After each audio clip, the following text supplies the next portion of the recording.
여러분, 혹시 성경을 매일 읽고 있는데도 삶의 변화가 없다고 느끼시나요? 기도는 하는데 응답이 없는 것 같고 말씀을 읽어도 그저 활자일 뿐이라고 생각하시나요? 아침마다 성경을 펼치지만 읽고 나면 무엇을 읽었는지조차 기억나지 않으세요? 말씀이 마음에 와닿지 않고 그저 의무처럼 느껴지나요? 혹시 성경을 읽어도 내 삶은 왜 이렇게 힘들까? 하는 질문을 해보신 적 있으세요? 오늘 여러분께 분명히 말씀드립니다. 성경은 단순한 책이 아닙니다. 그것은 살아있는 하나님의 말씀이에요. 히브리서 4장 12절은 이렇게 선포해요. 하나님의 말씀은 살아있고 활력이 있어 좌우의 날선. 어떤 검보다도 예리하여 혼과 영과 및 관절과 골수를 찔러 쪼개기까지 하며 또 마음의 생각과 뜻을 판단하나니. 이 말씀이 의미하는 것은 무엇일까요? 성경은 우리의 가장 깊은 곳까지 들어가서 변화를 일으키는 능력이 있다는 것입니다. 하지만 많은 사람이 성경을 읽으면서도 그 능력을 경험하지 못해요. 왜 그럴까요? 그것은 성경을 읽는 방법을 모르기 때문이에요. 단순히 눈으로 읽고 지나가는 것이 아니라 마음에 새기고 묵상하고 적용해야 합니다. 성경은 정보를 얻는 책이 아니라 변화를 경험하는 책이기 때문이에요. 오늘 여러분과 함께 나누고 싶은 것은 바로 이것입니다. 성경을 읽을 때 반드시 마음에 새겨야 할 세 가지 구절이 있어요. 이 세 가지 구절을 제대로 이해하고 적용하면 여러분의 삶에 진짜 기적이 일어날 거예요. 그저 막연한 희망이 아니라 실제로 삶이 바뀌는 경험을 하게 될 것입니다. 첫 번째 구절은 여러분의 마음을 변화시킬 것입니다. 두 번째 구절은 여러분의 믿음을 강화시킬 것입니다. 세 번째 구절은 여러분의 삶을 새롭게 할 것입니다. 지금부터 함께 이 세 가지 구절 속으로 들어가 보겠습니다. 단순히 읽고 지나가지 마세요. 마음을 열고 성령님의 음성에 귀를 기울이세요. 이 말씀들이 여러분의 영혼 깊은 곳까지 스며들게 하세요. 그리고 오늘 이 시간이 끝날 때쯤이면 여러분은 이렇게 고백하게 될 거예요. 성경은 정말 살아있는 하나님의 말씀이구나. 준비되셨나요? 그럼 시작해 볼까요? 너희는 이 세대를 본받지 말고 오직 마음을 새롭게 함으로 변화를 받아. 로마서 12장 2절. 이것이 첫 번째 구절입니다. 로마서 12장 2절. 너희는 이 세대를 본받지 말고 오직 마음을 새롭게 함으로 변화를 받아 하나님의 선하시고 기뻐하시고 온전하신 뜻이 무엇인지 분별하도록 하라.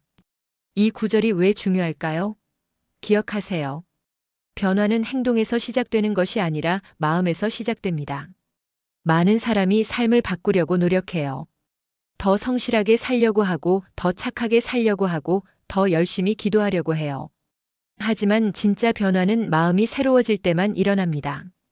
바울이라는 사람을 기억하세요? 그는 원래 사울이라는 이름으로 불렸던 사람이에요. 그는 유대교의 바리새인으로서 율법에 철저하게 헌신한 사람이었습니다. 그는 자신이 하나님을 위해 일한다고 믿었어요.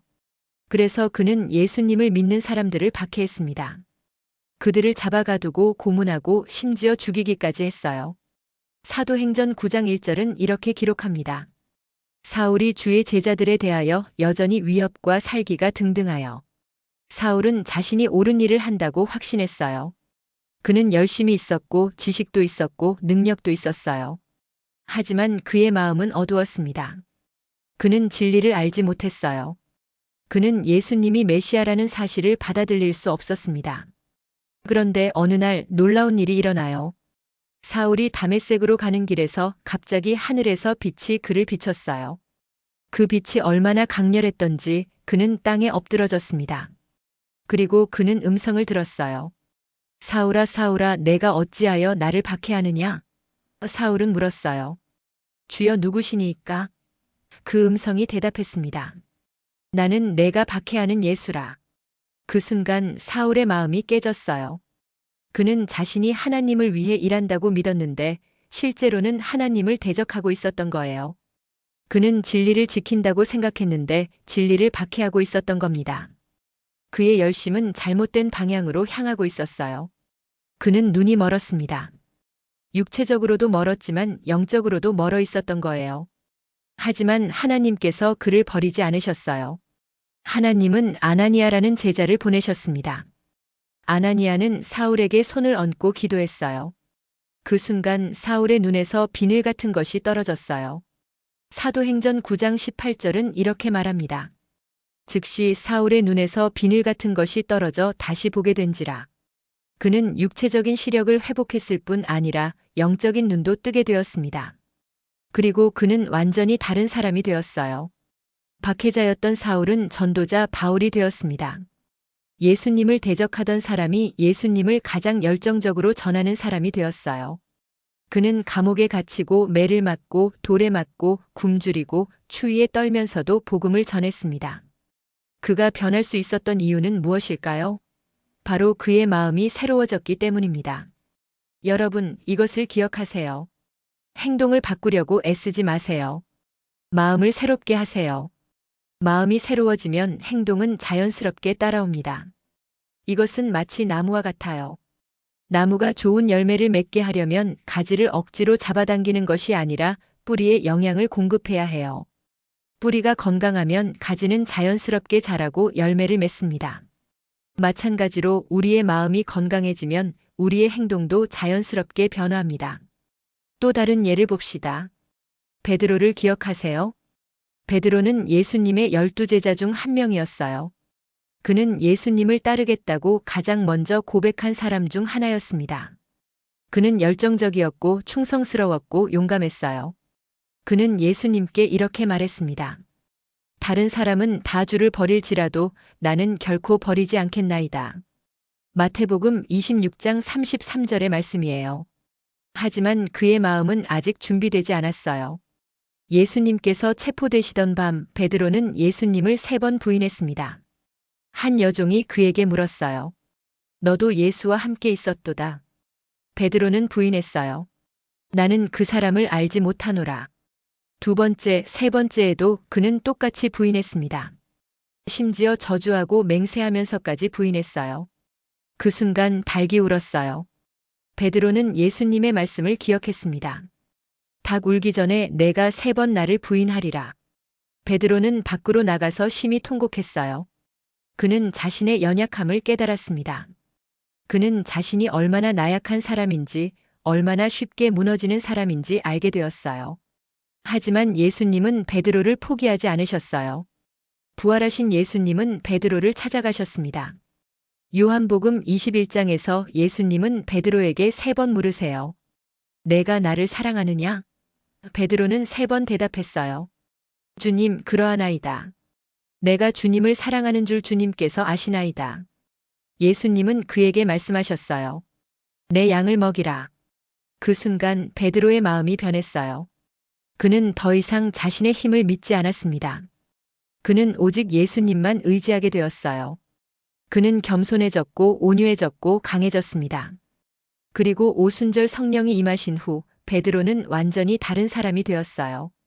그는 수천 명 앞에서 담대하게 복음을 전했고 많은 사람이 그의 설교를 듣고 회개했습니다. 사도행전 2장 41절은 기록합니다. 그 말을 받은 사람들은 세례를 받음에 이날에 신도의 수가 3,000이나 더하더라. 베드로가 변할 수 있었던 이유는 무엇일까요? 그의 마음이 새로워졌기 때문입니다. 여러분, 지금 혹시 이런 생각을 하고 계시나요? 나는 너무 연약해. 나는 자꾸만 넘어져. 나는 변할 수 없어. 그렇다면 베드로를 기억하세요. 그도 넘어졌어요. 그도 실패했어요. 하지만 그는 다시 일어났습니다. 왜냐하면 그의 마음이 새로워졌기 때문이에요. 또 하나의 비유를 생각해 봅시다. 스마트폰을 생각해 보세요. 스마트폰이 느려지고 오류가 생기면 우리는 어떻게 하나요? 화면만 닦나요? 아니에요. 우리는 소프트웨어를 업데이트합니다. 겉모습을 바꾸는 것이 아니라 내부 시스템을 새롭게 하는 거예요. 마찬가지로 우리의 삶도 마음이라는 내부 시스템이 업데이트되어야 합니다. 로마서 12장 2절은 이렇게 말합니다. 너희는 이 세대를 본받지 말고. 이 세대는 무엇을 말하나요? 그것은 세상의 가치관, 세상의 방식, 세상의 생각을 의미해요. 세상은 우리에게 말합니다. 성공해라. 돈을 벌어라. 유명해져라. 남보다 앞서라. 하지만 하나님은 다르게 말씀하세요. 겸손하라. 섬기라. 사랑하라. 나를 따르라. 마음을 새롭게 한다는 것은 무엇일까요? 그것은 세상의 생각을 버리고 하나님의 생각으로 채우는 것입니다. 세상의 가치관을 버리고 하나님의 가치관을 받아들이는 것이에요. 그것은 하루아침에 일어나는 일이 아니에요. 매일매일 말씀을 읽고 묵상하고 적용하면서 조금씩 변화되는 과정입니다. 그렇다면 어떻게 마음을 새롭게 할 수 있을까요? 첫째, 말씀을 읽으세요. 성경은 우리의 마음을 새롭게 하는 도구예요. 시편 119편 105절은 말합니다. 주의 말씀은 내 발의 등이요 내 길의 빛이니이다. 둘째, 묵상하세요. 단순히 읽고 지나가지 말고 그 말씀이 무엇을 의미하는지 깊이 생각해 보세요. 그 말씀이 내 삶에 어떻게 적용되는지 고민해 보세요. 셋째, 기도하세요. 하나님께 구하세요. 주님, 제 마음을 새롭게 해주세요. 제 생각을 주님의 생각으로 바꿔주세요. 혹시 지금 이런 상황에 처해 있으세요? 직장에서 불이한 일을 목격했는데 침묵해야 할지 말아야 할지 고민되나요? 관계에서 상처를 받았는데 용서해야 할지 말아야 할지 갈등하고 계시나요? 사업에서 손해를 보더라도 정직해야 할지 아니면 작은 거짓말로 넘어가야 할지 고민하고 계신가요? 이럴 때 로마서 12장 2절을 기억하세요. 세상은 여러분에게 적당히 타협해. 모두가 그렇게 해. 라고 말할 거예요. 하지만 하나님은 다르게 말씀하십니다. 내 뜻을 분별하라. 선하고 기뻐하고 온전한 나의 뜻을 놓치지 마세요. 변화는 마음에서 시작됩니다. 마음이 새로워지면 모든 것이 새로워져요. 이것이 바로 첫 번째 기적의 시작입니다. 믿음은 바라는 것들의 실상이요. 보이지 않는 것들의 증거니 히브리서 11장 1절. 이제 두 번째 구절로 넘어갑니다. 히브리서 11장 1절, 믿음은 바라는 것들의 실상이요, 보이지 않는 것들의 증거니. 이 구절이 왜 중요할까요?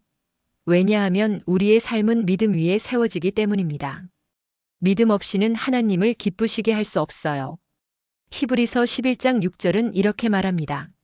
믿음이 없이는 하나님을 기쁘시게 하지 못하나니. 그렇다면 믿음이란 무엇일까요? 많은 사람이 믿음을 막연하게 생각해요. 그냥 믿으면 되지 뭐. 하지만 성경이 말하는 믿음은 그런 것이 아닙니다. 믿음은 바라는 것들의 실상이에요. 다시 말해, 아직 보이지 않지만 확실히 존재하는 것을 믿는 것입니다. 믿음은 증거예요. 눈으로 볼 수 없지만 마음으로 확신하는 것입니다. 아브라함을 기억하세요? 아브라함은 믿음의 조상으로 불리는 사람이에요. 하지만 그의 믿음도 처음부터 완벽하지 않았습니다. 하나님께서 그에게 약속하셨어요. 내가 너로 큰 민족을 이루고 내게 복을 주어 내 이름을 창대하게 하리니 너는 복이 될지라. 창세기 12장 2절의 말씀입니다. 하나님은 아브라함에게 아들을 주시겠다고 약속하셨어요. 그런데 문제가 있었습니다. 아브라함은 이미 75세였고 그의 아내 사라도 늙어서 아이를 가질 수 없는 나이였어요. 시간이 흘렀습니다. 1년, 2년, 5년, 10년. 하지만 아들은 태어나지 않았어요. 아브라함은 의심하기 시작했습니다. 정말 하나님께서 나에게 아들을 주실까? 이미 나는 너무 늙었는데? 그는 불안해졌어요. 그래서 그는 자신의 방법을 시도했습니다. 그는 아내 사라의 여종 하갈을 통해 아들을 낳았어요. 이스마엘이라는 아들이었습니다. 아브라함은 생각했어요. 이것이 하나님의 약속이 이루어진 거야. 하지만 그것은 하나님의 계획이 아니었어요. 하나님께서 다시 아브라함에게 말씀하셨습니다. 내년 이맘때 사라가 아들을 낳을 것이다. 창세기 18장 10절의 말씀이에요. 그때 아브라함은 99세였고 사라는 89세였습니다. 사라는 장막 뒤에서 이 말을 듣고 속으로 웃었어요. 내가 늙었는데 어떻게 아이를 낳겠는가? 하지만 하나님께서는 말씀하셨어요. 여호와께 능하지 못한 일이 있겠느냐? 창세기 18장 14절입니다. 그리고 정말로 1년 후 사라는 아들을 낳았어요. 이삭이라는 아들이었습니다. 아브라함은 100세의 아버지가 되었어요. 그것은 불가능한 일이었지만 하나님께는 가능한 일이었습니다. 아브라함의 믿음은 여기서 끝나지 않아요. 하나님께서 그에게 또 다른 시험을 주셨습니다. 내 아들, 내가 사랑하는 독자 이삭을 데리고 모리아 땅으로 가서 내가 내게 지시하는 한 산 거기서 그를 번제로 드리라. 창세기 22장 2절의 말씀입니다. 아브라함은 충격을 받았을 거예요. 내가 100년을 기다려서 얻은 아들을 번제로 드리라고. 하지만 그는 순종했습니다. 그는 이삭을 데리고 모리아 산으로 갔어요. 그리고 제단을 쌓고 이삭을 그 위에 올려놓았습니다. 이삭이 물었어요. 아버지여, 불과 나무는 있거니와 번제할 어린 양은 어디 있나이까?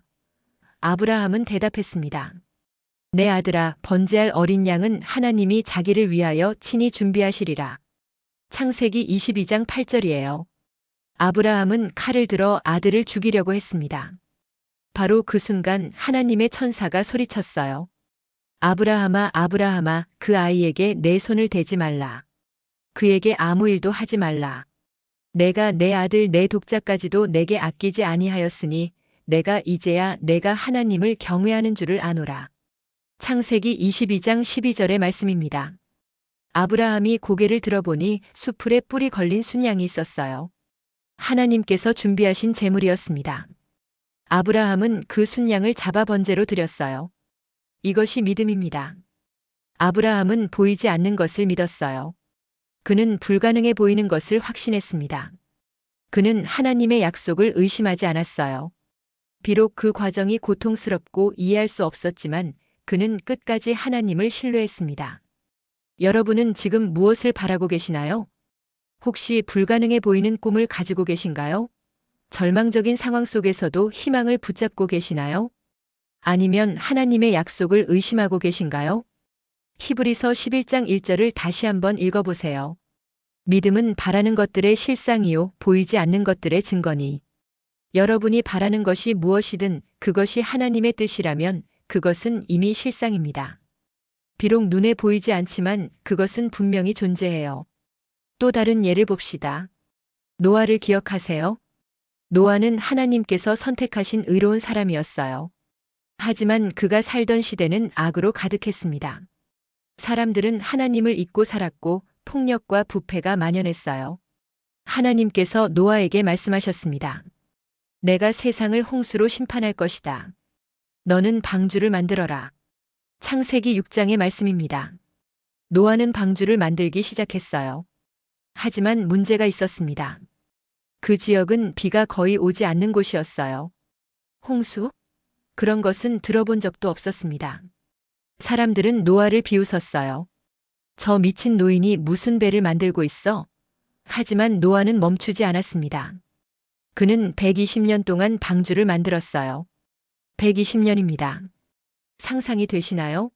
매일 사람들의 조롱을 받으면서 매일 의심의 눈초리를 받으면서 그는 방주를 만들었어요.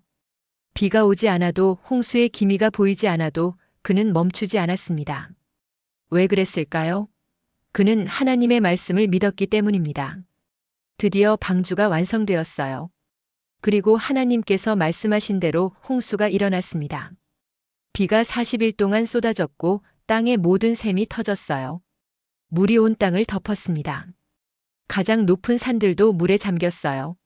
하지만 방주 안에 있던 노아와 그의 가족, 그리고 동물들은 안전했습니다.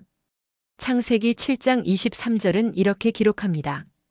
지면의 모든 생물을 쓸어버리시니 오직 노아와 그와 함께 방주에 있던 자들만 남았더라. 노아의 믿음이 그와 그의 가족을 구원했어요. 만약 노아가 하나님의 말씀을 의심했다면 어떻게 되었을까요? 만약 그가 사람들의 조롱에 굴복했다면? 만약 그가 아무리 기다려도 비가 오지 않네. 이제 그만 포기해야겠어라고 생각했다면? 그는 죽었을 거예요. 하지만 그는 끝까지 믿었고 그 믿음이 그를 살렸습니다. 여러분, 혹시 지금 이런 상황에 계신가요? 하나님께 기도했는데 응답이 없는 것 같나요? 믿음을 지키며 살아가는데 오히려 더 힘들어지는 것 같나요? 주변 사람들이 여러분의 믿음을 비웃나요? 그렇게 기도해봤자 소용없어. 현실을 봐. 라고 말하나요? 이럴 때 노아를 기억하세요. 그도 120년 동안 조롱받았어요. 하지만 그는 포기하지 않았습니다. 왜냐하면 그는 보이지 않는 것을 믿었기 때문이에요. 그는 아직 오지 않은 홍수를, 아직 나타나지 않은 하나님의 구원을 확신했습니다. 이것은 마치 씨앗과 같아요. 농부가 씨앗을 땅에 심으면 그것은 즉시 열매를 맺지 않아요. 씨앗은 땅 속에서 보이지 않습니다. 하지만 농부는 알아요. 이 씨앗은 반드시 싹을 틀 거야. 그리고 자라서 열매를 맺을 거야. 그래서 그는 매일 물을 주고 잡초를 뽑고 정성껏 돌봅니다. 비록 눈에 보이지 않아도 그는 믿어요. 그리고 결국 씨앗은 싹을 틔우고 자라서 풍성한 열매를 맺습니다. 믿음도 마찬가지예요. 우리가 하나님께 기도할 때 그것은 씨앗을 심는 것과 같습니다. 당장 눈에 보이는 결과가 없을 수도 있어요. 하지만 하나님은 일하고 계세요. 보이지 않는 곳에서 우리가 알지 못하는 방법으로 하나님은 모든 것을 준비하고 계십니다. 또 다른 비유를 생각해 봅시다. 항해하는 배를 상상해 보세요. 배가 바다 한가운데 있을 때 육지는 보이지 않아요. 앞도 뒤도 옆도 모두 물뿐입니다. 하지만 선장은 나침반을 봅니다. 나침반은 항상 북쪽을 가리켜요. 비록 육지가 보이지 않아도 선장은 나침반을 믿고 계속 항해합니다. 그리고 결국 목적지에 도착해요. 믿음은 우리의 나침반입니다.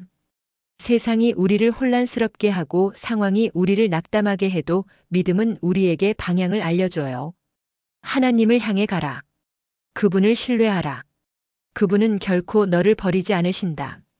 현대를 살아가는 우리에게 믿음이 필요한 순간은 언제일까요? 첫째, 질병과 고통 가운데 있을 때입니다. 병원에서 나쁜 진단을 받았을 때, 치료가 효과가 없는 것처럼 보일 때 우리는 믿음이 필요해요. 하나님은 여전히 치유하시는 분이시며 그분의 계획은 우리보다 크십니다. 둘째, 재정적 어려움 가운데 있을 때입니다.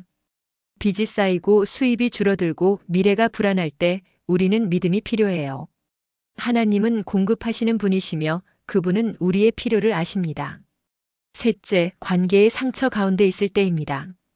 배신을 당했을 때, 오해를 받았을 때, 외로움을 느낄 때 우리는 믿음이 필요해요. 하나님은 회복시키시는 분이시며 그분은 우리를 결코 혼자 두지 않으십니다. 넷째, 미래에 대한 불안 가운데 있을 때입니다. 진로를 결정해야 하는데 확신이 없을 때, 중요한 선택 앞에서 두려울 때 우리는 믿음이 필요해요. 하나님은 인도하시는 분이시며 그분의 계획은 완벽합니다. 혹시 지금 여러분의 믿음이 약해졌다고 느끼시나요? 그렇다면 이렇게 해보세요. 첫째, 하나님의 약속을 다시 읽으세요. 성경에는 수없이 많은 하나님의 약속이 있어요. 내가 너를 떠나지 아니하며 버리지 아니하리라. 히브리서 13장 5절. 너희가 무엇을 구하든지 기도하고 구하는 것은 받은 줄로 믿으라. 그리하면 너희에게 그대로 되리라. 마가복음 11장 24절. 둘째, 과거의 응답을 기억하세요. 하나님께서 과거에 어떻게 여러분을 도우셨나요? 어떤 기도에 응답하셨나요? 어떤 어려움에서 구해주셨나요? 그것을 기억하세요. 과거에 신실하셨던 하나님은 지금도 미래에도 신실하십니다. 셋째, 작은 것부터 믿음으로 행하세요. 큰 믿음은 하루아침에 생기지 않아요. 작은 믿음의 행동들이 모여서 큰 믿음이 됩니다. 오늘 하나님께 작은 것을 맡겨보세요. 그리고 그분이 어떻게 일하시는지 경험해보세요. 히브리서 11장 1절, 믿음은 바라는 것들의 실상이요, 보이지 않는 것들의 증거니. 이것을 기억하세요. 여러분이 바라는 것이 하나님의 뜻이라면 그것은 이미 실상입니다. 비록 지금 보이지 않아도 그것은 분명히 존재해요. 하나님은 일하고 계시고 그분의 때에 모든 것이 이루어질 것입니다. 놓치지 마세요. 믿음은 우리를 강하게 만들어요. 믿음은 불가능을 가능하게 합니다. 이것이 바로 두 번째 기적입니다. 그런즉 누구든지 그리스도 안에 있으면 새로운 피조물이라. 이전 것은 지나갔으니 보라 새 것이 되었도다. 고린도후서 5장 17절. 이제 마지막 세 번째 구절입니다. 고린도후서 5장 17절. 그런즉 누구든지 그리스도 안에 있으면 새로운 피조물이라. 이전 것은 지나갔으니 보라 새 것이 되었도다. 이 구절이 왜 중요할까요? 왜냐하면 이것은 우리의 정체성에 관한 말씀이기 때문입니다. 우리가 누구인지, 우리가 어떤 존재인지 이것이 우리의 삶을 결정해요. 많은 사람이 과거에 붙잡혀 있어요. 나는 실패자야. 나는 늘 이래왔어. 나는 바뀔 수 없어. 이런 생각들이 우리를 묶어놔요. 하지만 성경은 다르게 말합니다. 너는 새로운 피조물이다. 이전 것은 지나갔다. 너는 이제 새로운 사람이다. 삭개오를 기억하세요? 삭개오는 세리장이었어요. 당시 세리는 사람들에게 가장 미움받는 직업 중 하나였습니다. 그들은 로마를 위해 동족으로부터 세금을 거두었고 자신의 이익을 위해 더 많이 거두곤 했어요. 사람들은 세리를 죄인이라고 불렀습니다. 삭개오도 그런 사람이었어요. 그는 부자였지만 외로웠습니다. 돈은 많았지만 친구는 없었어요. 사람들은 그를 싫어했고 멀리했어요. 그는 성공했지만 행복하지 않았습니다. 어느 날 예수님께서 여리고로 오신다는 소식을 들었어요. 삭개오는 예수님을 보고 싶었습니다. 하지만 문제가 있었어요. 그는 키가 작았고 사람들이 너무 많았어요. 누가복음 19장 3절은 말합니다. 키가 작음으로 무리로 말미암아 예수를 볼 수 없는지라. 그래서 그는 뽕나무에 올라갔어요. 어른이, 그것도 부자가 나무에 올라가는 것은 창피한 일이었지만 그는 개의치 않았습니다. 예수님께서 그 나무 앞을 지나가셨어요. 그리고 예수님은 위를 올려다보시며 말씀하셨습니다. 삭개오야 속히 내려오라. 내가 오늘 내 집에 유하여야 하겠다. 누가복음 19장 5절입니다. 사람들은 수군거렸어요. 저 죄인의 집에 가신다고. 하지만 예수님은 개의치 않으셨습니다. 삭개오는 급히 내려와 예수님을 기쁘게 영접했어요. 그리고 그날 삭개오의 삶이 완전히 바뀌었습니다. 그는 예수님께 말했어요. 주여 보시옵소서, 내 소유의 절반을 가난한 자들에게 주겠사오며 만일 누구의 것을 속여 빼앗은 일이 있으면 내 갑절이나 갚겠나이다. 누가복음 19장 8절의 말씀이에요. 이것은 놀라운 변화예요. 돈을 가장 사랑하던 사람이 재산의 절반을 가난한 사람들에게 주겠다고 선언했어요. 부정직하게 살던 사람이 4배로 갚겠다고 약속했습니다.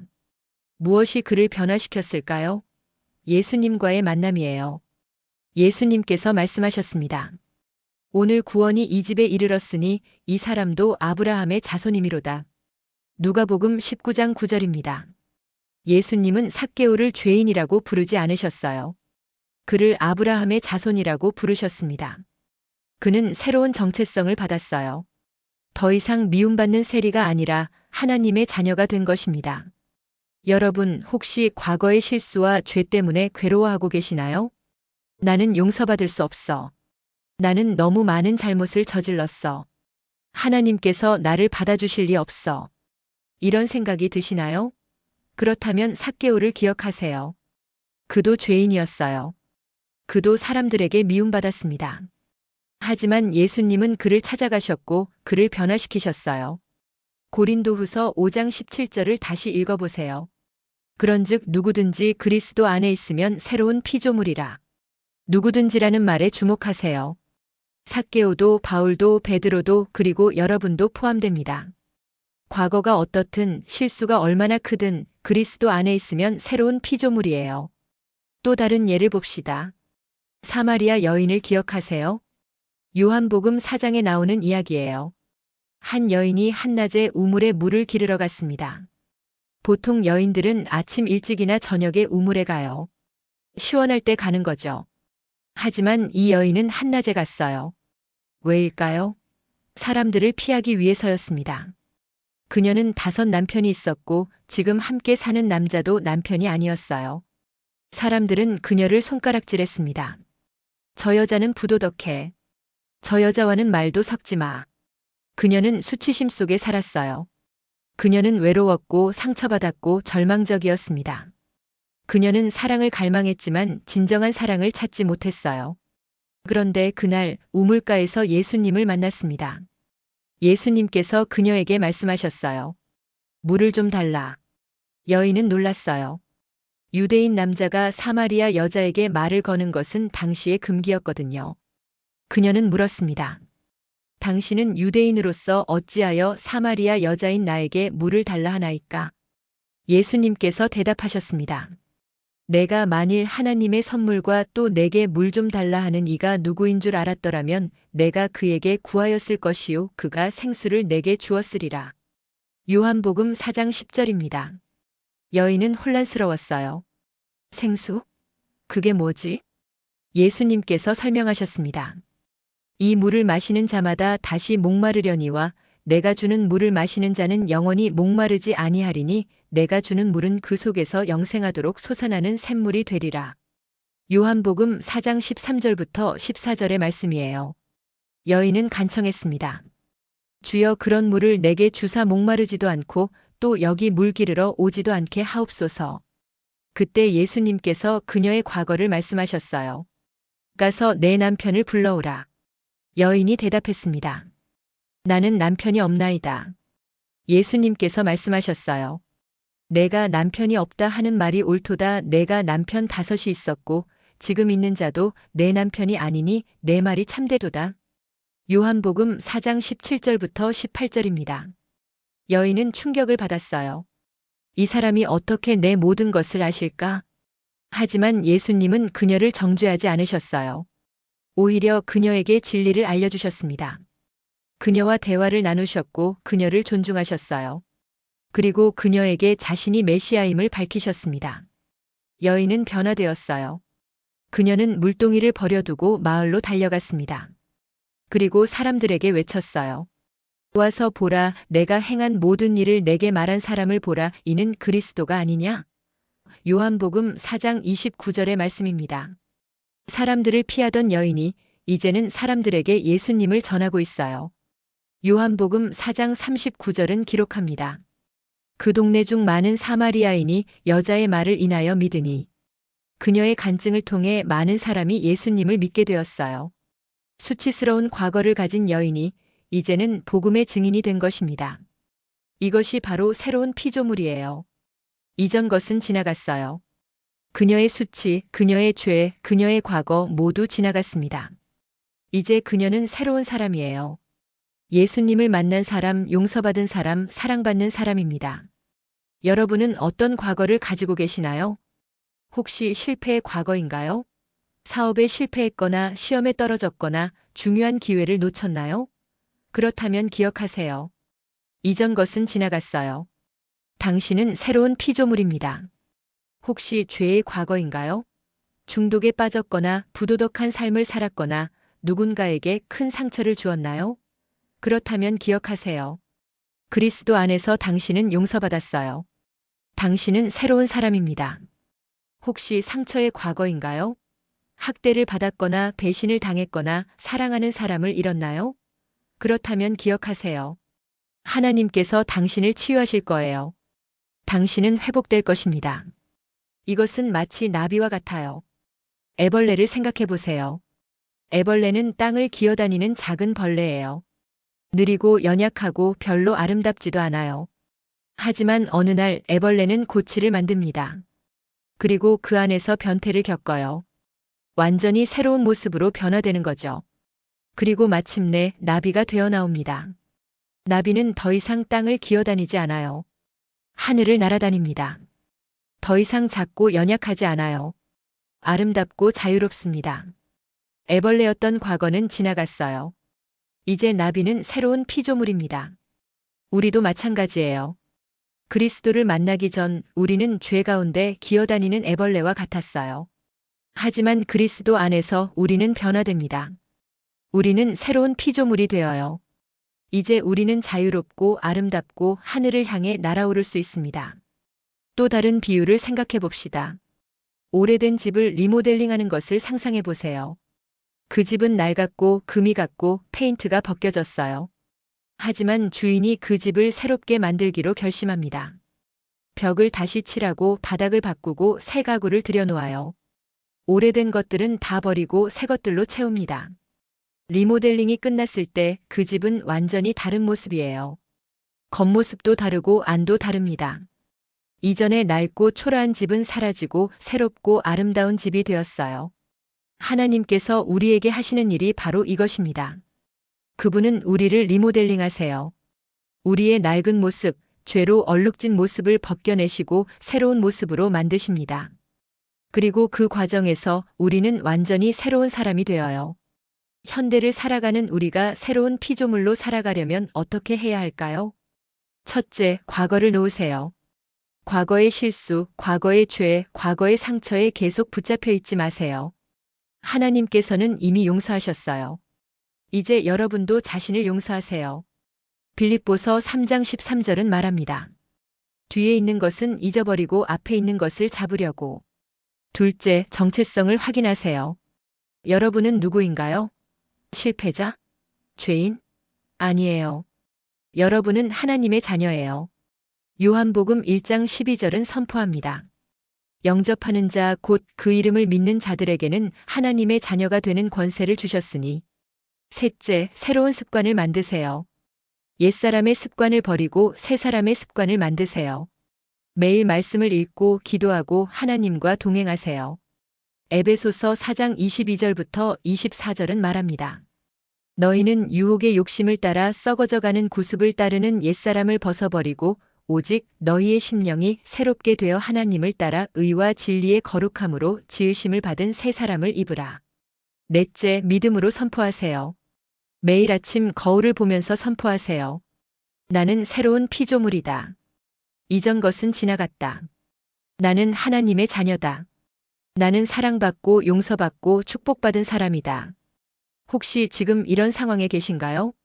과거의 중독에서 벗어나려고 애쓰고 계신가요? 그렇다면 선포하세요. 나는 새로운 피조물이다. 나는 더 이상 중독의 노예가 아니다. 과거의 상처에서 회복되려고 하시나요? 그렇다면 선포하세요. 나는 새로운 피조물이다. 하나님께서 나를 치유하신다. 과거의 실패에서 일어나려고 하시나요? 그렇다면 선포하세요. 나는 새로운 피조물이다. 나에게는 새로운 시작이 있다. 고린도후서 5장 17절 그런즉 누구든지 그리스도 안에 있으면 새로운 피조물이라 이전 것은 지나갔으니 보라 새 것이 되었도다. 이것을 기억하세요. 여러분은 과거의 포로가 아니에요. 여러분은 새로운 피조물입니다. 이전 것은 지나갔어요. 이제 새 것이 되었습니다. 하나님께서 여러분을 새롭게 만드셨고 여러분의 미래는 밝습니다. 놓치지 마세요. 그리스도 안에서 여러분은 완전히 새로운 사람이에요.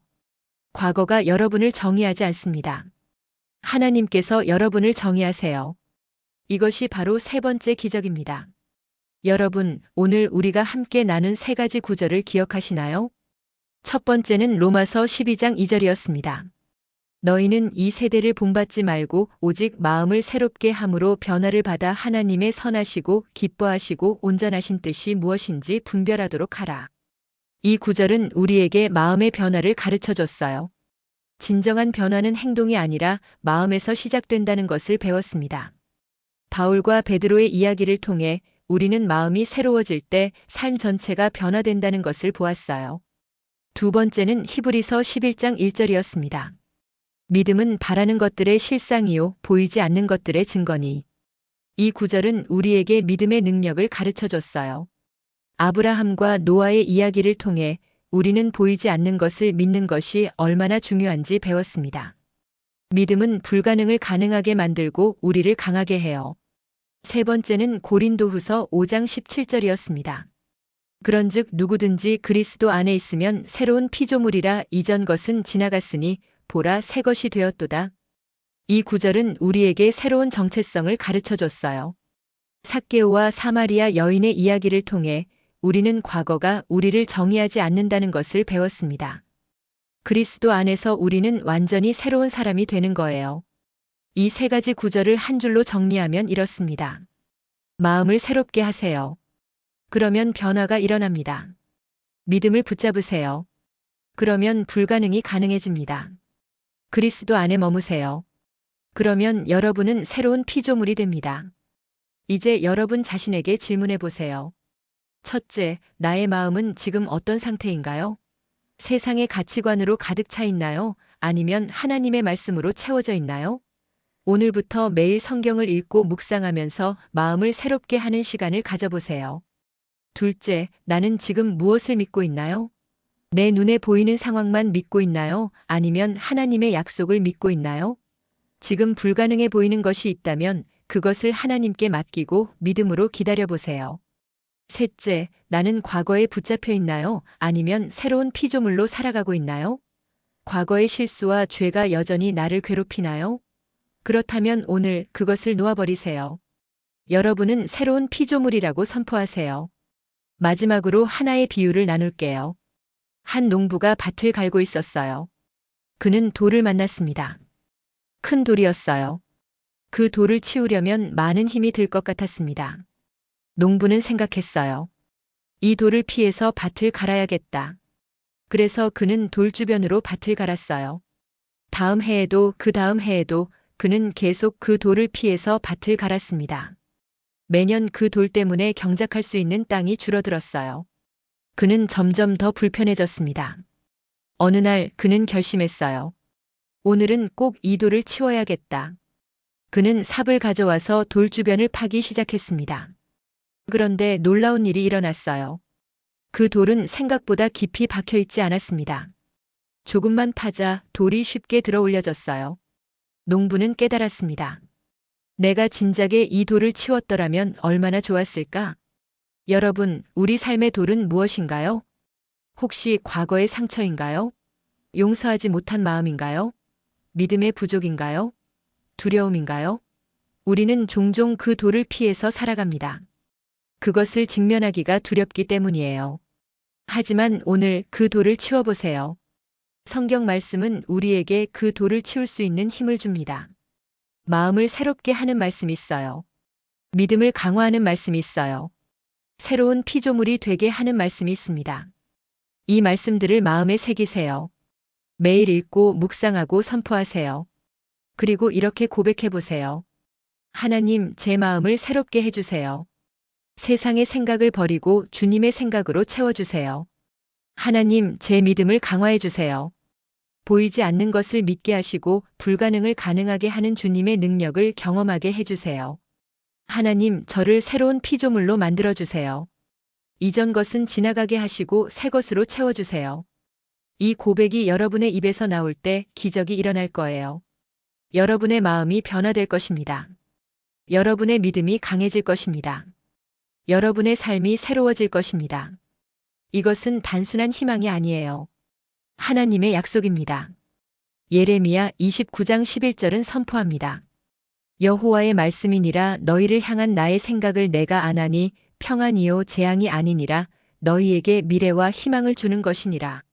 하나님께서는 여러분을 향한 계획을 가지고 계세요. 좋은 계획이에요. 평안의 계획이고 미래의 계획이고 희망의 계획입니다. 그 계획은 이미 여러분을 위해 준비되어 있어요. 이제 여러분이 할 일은 단 하나입니다. 그것을 믿고 받아들이고 살아가는 것입니다. 오늘 이 시간이 여러분의 삶의 전환점이 되기를 바랍니다. 오늘부터 여러분은 다르게 성경을 읽게 될 거예요. 단순히 활자를 읽는 것이 아니라 살아있는 하나님의 음성을 듣게 될 것입니다. 오늘부터 여러분은 다르게 기도하게 될 거예요. 의무가 아니라 하나님과의 깊은 교제가 될 것입니다. 오늘부터 여러분은 다르게 살아가게 될 거예요. 두려움이 아니라 믿음으로, 절망이 아니라 희망으로, 과거가 아니라 미래를 바라보며 살아가게 될 것입니다. 기억하세요. 성경은 단순한 책이 아니에요. 그것은 살아있는 하나님의 말씀입니다. 그 말씀이 여러분의 마음에 심겨질 때 기적이 일어나요. 변화가 일어나고 치유가 일어나고 회복이 일어납니다. 로마서 12장 2절을 마음에 새기세요. 마음을 새롭게 하는 것이 모든 변화의 시작입니다. 히브리서 11장 1절을 마음에 새기세요. 믿음은 보이지 않는 것을 현실로 만드는 능력입니다. 고린도후서 5장 17절을 마음에 새기세요. 여러분은 그리스도 안에서 완전히 새로운 사람입니다. 이 세 가지 구절이 여러분의 심장 박동처럼, 여러분의 호흡처럼 자연스럽게 될 때까지 반복하세요.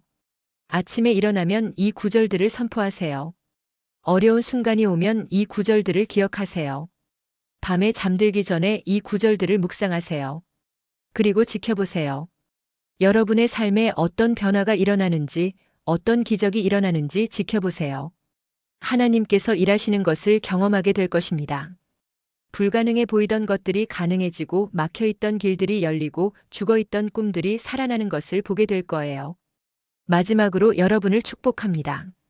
하나님께서 여러분의 마음을 새롭게 하시기를 축복합니다. 세상의 염려와 근심이 아니라 하나님의 평안과 기쁨으로 가득 채우시기를 축복합니다. 하나님께서 여러분의 믿음을 강화하시기를 축복합니다. 보이는 것이 아니라 보이지 않는 것을, 현재의 상황이 아니라 하나님의 약속을 붙잡는 믿음을 주시기를 축복합니다. 하나님께서 여러분을 새로운 피조물로 만드시기를 축복합니다.